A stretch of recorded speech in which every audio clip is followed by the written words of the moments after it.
இன்னைக்கு IPL match யாருக்குன்னு பார்த்தீங்கன்னா ஆர்சிபி வெர்சஸ் ஜிடி. ரெண்டு டீமுமே சும்மா ப்ரைட்ஸ்காண்டி தான் விளாடுறாங்க.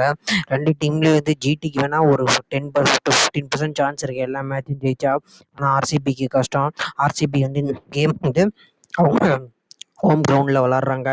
ஆர்சிபி சின்னசாமி ஸ்டேடியத்தில் விளாண்டாலே அவங்க ஃபேன்ஸ் வந்து உண்மையிலேயே ட்ரூவான ராயல் ஃபேன்ஸ்னால் அது ஆர்சிபி ஃபேன்ஸ் தான். அதில் எந்த மாற்றமும் கிடையாது. ஏன்னா எவ்வளோ ஃபேன்ஸ் சப்போர்ட் பண்ணுறாங்க. ஹைதராபாத்லேயும் அவ்வளோ கூட்டம் வர்றாங்க, அன்னைக்கு குஜராத்லேயும் அவ்வளோ கூட்டம் வர்றாங்க. ட்ரூவான ஃபேன்ஸ் வந்து ஆர்சிபிக்கு இருக்காங்க. உண்மையிலேயே ஆர்சிபிக்கு வந்து ஹேட்ஸ் ஆஃப் இப்படிப்பட்ட ஃபேன் பேஸ் கிடைக்கிறதுக்கு. ஆர்சிபிக்கு வந்து நாளைக்கு அவங்க ஃபேன்ஸ் காட்டியாச்சும் ஜெயிக்கணும். இந்த வாட்டியாச்சும் ஈசாலப் கமல் நம்மதே போயிடுச்சு. அவங்க ஃபேன்ஸ் காண்டியாச்சும் ஆர்சிபி நாளைக்கு நல்லா விளாண்டு அவங்க ஃபேன்ஸை வந்து சப்போர்ட் பண்ணணும். இப்போ தான் வந்து நல்ல வில் ஜாக்ஸ் வந்து செஞ்சுரி அடித்தார் லாஸ்ட் மேட்ச்சு.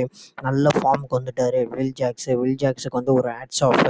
அதே மாதிரி நம்ம விராட் கோலி அவர் எப்பயுமே சூப்பராக விளாண்டுட்ருக்காருங்க. வேர்ல்ட் கப்லேயும் செலக்ட் ஆகி கொஸ்டின் வேறு கேட்குறாங்க இப்போ அவரோட ஸ்ட்ரைக் ரேட் பற்றி. எல்லாம் சிரிப்பு தான் வருது. அந்த மனுஷனால் மட்டும்தான் அப்படி விளாட முடியும், வேறு யாராலையும் அப்படி விளாட முடியாது. விராட் கோலிக்கு ஒரு ஹேட்ஸ் ஆஃப்.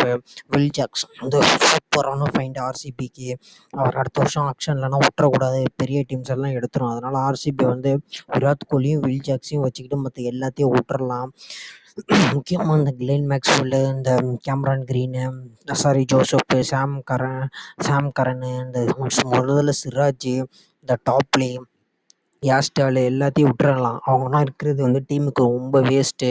ஒன்றுமே பண்ணுறது. கோலியை மட்டும் வச்சுக்கலாம், வேறு யாரும் அங்கே வச்சுக்க முடியாது. ஏன்னா விராட் கோலி மட்டும்தான் ஆர்சிபியில் இருக்கார்.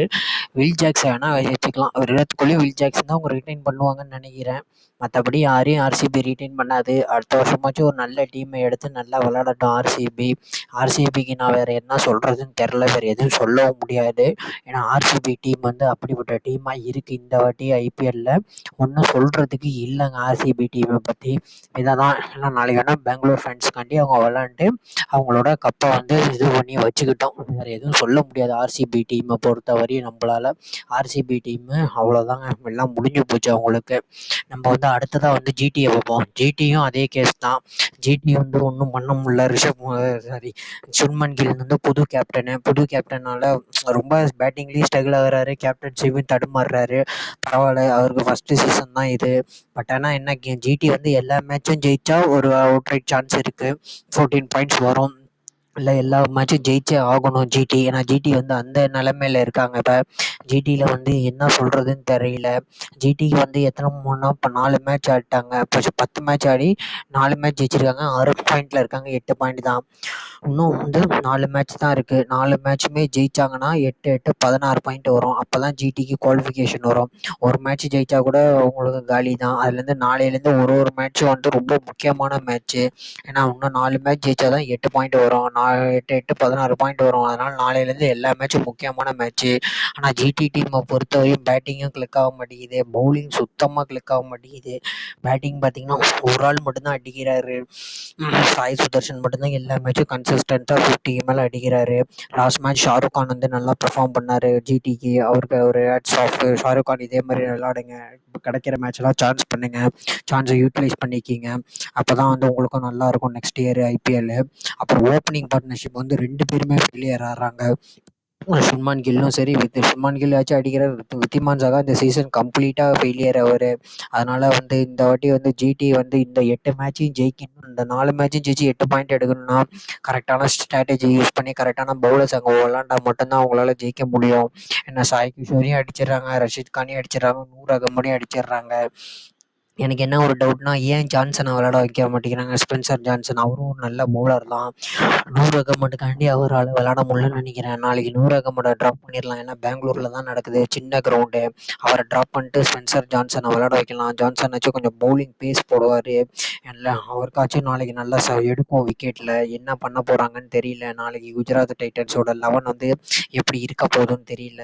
ஆனால் நாளைக்கு என்ன, குஜராத் வந்து கண்டிப்பாக வந்து ஜெயிக்கணும்னா நல்லா ப்ரெஷர் போட்டு ஆடணும். விடணும் ஆர்சிபியை. ஆர்சிபியும் நல்லா ஃபைட் பண்ணுவாங்க, ஈஸியான விட மாட்டாங்க. ஏன்னா லாஸ்ட் மேட்ச் வந்து ஜிடி வந்து தோத்தது வந்து ஆர்சிபிகிட்ட தான். அதே மாதிரி அது குஜராத்தில் விளாண்டது, இன்றைக்கி வந்து ஆர்சிபியில் விளாட்றாங்க பெங்களூரில்.